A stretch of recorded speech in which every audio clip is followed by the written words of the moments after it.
ईद की कुर्बानी के जानवर की उम्र के बारे में मालूम है। साल में किसी और दिन जानवर ज़बह करें तो इसकी कुर्बानी, कबूतर मुर्गी की कुर्बानी के बारे में वजाहत लो जी। बकरी, कबूतर, मुर्गी, अच्छा उम्र सारी कुर्बानी नहीं भाइयों। उम्र के लिए एक बात जहन में रखें, वो कहते हैं ये खीरा है और ये दोंदा है।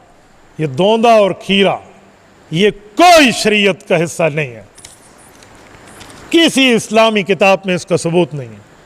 उम्र है उम्र कि बकरा बकरी 1 साल, गाय 2 साल और ऊंट 5 साल, बस इस उम्र में वो दोंदा है, चोगा है, खीरा है, छक्का है, जो भी है कुर्बानी हो जाएगी।